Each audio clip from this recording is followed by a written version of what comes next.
reserva de valor el helado? No. ¿Por qué no podrían tener reserva de valor el helado? Porque se derrite. ¿Qué quiere decir que se derrite? Que la tasa de interés entonces que tiene, ¿cómo es? Negativa. Les paso un detalle. Todo lo que tienen los dólares en el colchón también tienen tasa de interés negativa porque, digo, van perdiendo con la inflación del dólar. Entonces les paso un dato solo para que lo tengan incorporado para cuando yo les hable de meter los dólares adentro del sistema. Buenas noches a todos. Esperamos que su viernes haya sido tranquilo, porque lo que vamos a ver hoy no lo es. En la Argentina, la palabra deuda tiene un peso simbólico tremendo.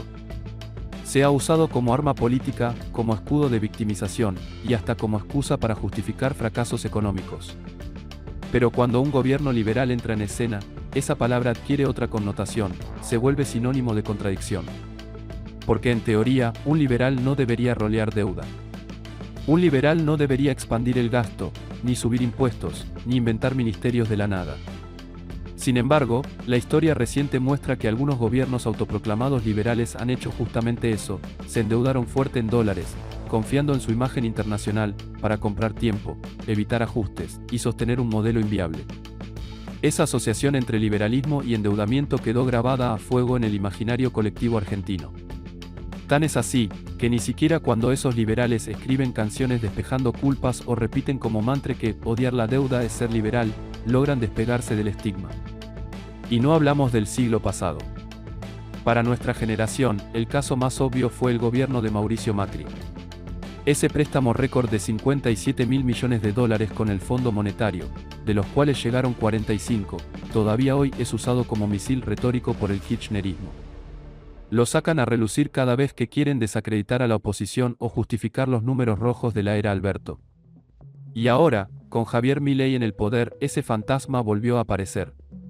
El nuevo desembolso de 12.000 millones por parte del FMI para liberar el cepo encendió las alarmas. Otra vez deuda, otra vez el mismo libreto, dicen los críticos. Y para peor, las últimas subas de tasas no hicieron más que alimentar ese fuego. Yo puedo creer que Milei es uno de los peores errores que le pasó a Argentina. Pero si vamos a discutir con seriedad, primero hay que poner los datos sobre la mesa. Porque antes de gritar nos estamos endeudando otra vez, hay que entender cómo, por qué y para qué se está tomando deuda. Milei asegura que heredó una economía con un déficit fiscal del 5% del PBI y otro cuasi fiscal del 10%, producto del festival de pasivos que dejó el Banco Central. Los defensores del gobierno aseguran que ambos déficits ya fueron corregidos. Pero la oposición no se lo cree. Y cada tanto aparece la acusación de contabilidad creativa. Según esta teoría, el superávit que muestra el gobierno es un truco de magia, y la deuda real está escondida debajo de la alfombra.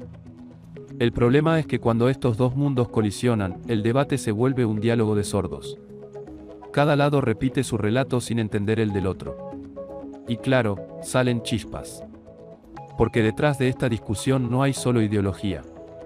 También hay diferencias técnicas en cómo se mide y se interpreta la deuda pública. Y ahí está el núcleo del problema. Entonces, ¿cómo seguimos esta historia? Con datos. Si queremos salir del barro de las acusaciones cruzadas, tenemos que mirar los informes mensuales del INDEC sobre deuda pública. Sí, esos PDFs medio escondidos que casi nadie lee, pero que son la base de cualquier argumento serio. En esos informes encontrás la evolución mensual de la deuda, su composición y su variación en el tiempo. Por ejemplo, en junio, la deuda total subió de 461.000 a 465.000 millones de dólares. Y si miramos todo el año, apenas cayó de 466.000 a 465.000. O sea, una variación mínima. ¿Dónde queda entonces el endeudamiento salvaje? ¿Dónde están los 100.000 millones de deuda nueva que algunos agitan como espantapájaros?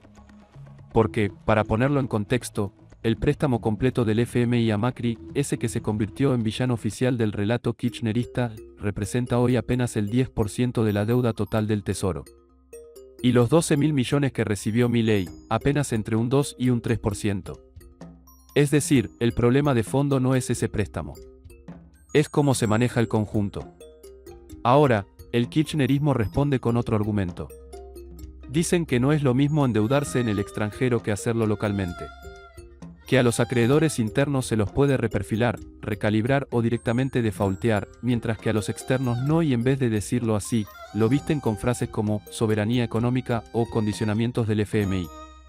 Pero lo cierto es que Argentina ha ignorado las condiciones del fondo tantas veces como ha necesitado hacerlo. Y esas condiciones, en la práctica, no son otra cosa que lo que haría cualquier prestamista responsable: exigirte que ordenes tus cuentas y no emitas billetes como si fueran confites. Si uno observa el gráfico de evolución mensual de la deuda, lo que se ve es un crecimiento acumulado de 23.000 millones de dólares en los últimos 12 meses. Y si ampliamos la mirada hasta el mes anterior a la asunción de Milei, el aumento total es de 40.000 millones. Eso suena mucho. Pero hay una trampa: esa deuda está expresada en dólares. Entonces, cuando hay una devaluación, como la de diciembre, la deuda en pesos se achica al traducirse al dólar. Por eso, la deuda bruta cayó de 423.000 millones a 368.000 de un mes al otro. Fue un licuado forzoso, cortesía del tipo de cambio. Pero esa espada tiene doble filo. Porque si el dólar se queda quieto y la inflación se dispara como pasó en 2024, con una inflación del 117% y una devaluación de apenas 26%, entonces la deuda medida en dólares vuelve a subir. Y más aún si parte de esa deuda paga intereses ajustados por inflación. Es decir, si tu deuda está en pesos pero atada al IPC, cada punto de inflación la infla. Por eso, durante 2024 la deuda volvió a crecer. Pero no por tomar préstamos nuevos, sino por los propios mecanismos de ajuste indexado. Y si te estás preguntando qué pasó con los 12.000 millones del FMI, bueno, ahí están.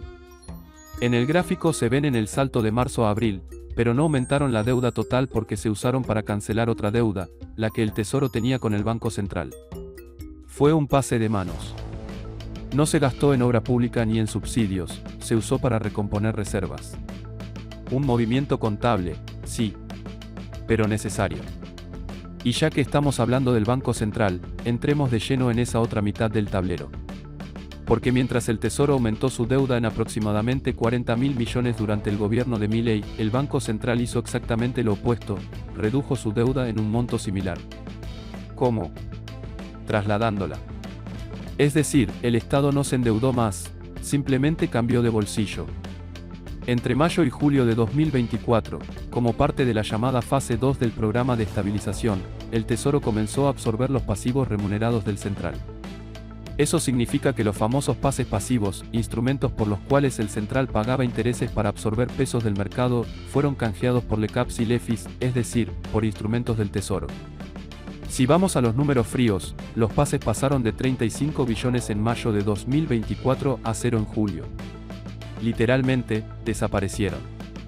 Y si uno se remonta a noviembre del 2023, los pasivos del Banco Central rondaban los 25 billones de pesos, que a la cotización de entonces equivalían a unos 70.000 millones de dólares.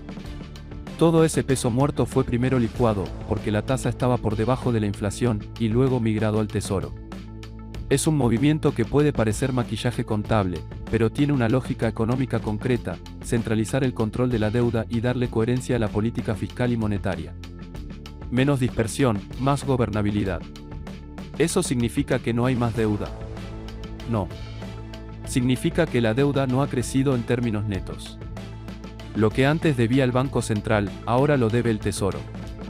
Pero como este último tiene superávit primario y financiero, es decir, gana más de lo que gasta, incluso contando los intereses, tiene con qué hacerle frente.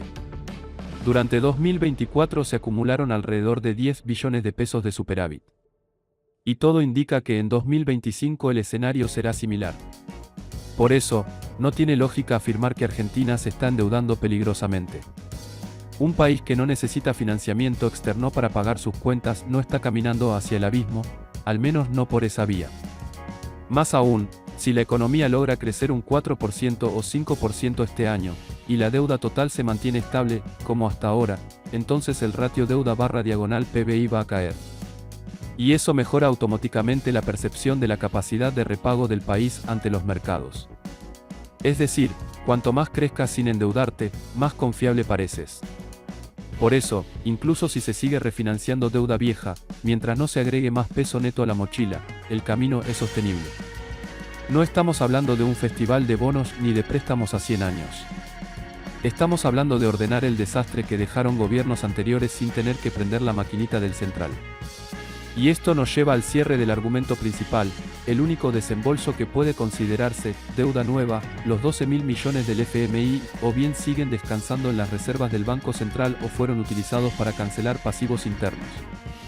No se fugaron, no se licuaron en gasto corriente, no se convirtieron en obra electoral.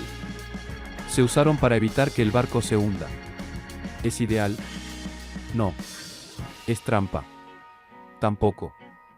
Es una maniobra común en países que están tratando de reordenar sus cuentas después de años de descontrol. Y mientras eso se haga sin disparar el déficit y sin hipotecar el futuro con intereses impagables, hay razones para estar menos paranoico.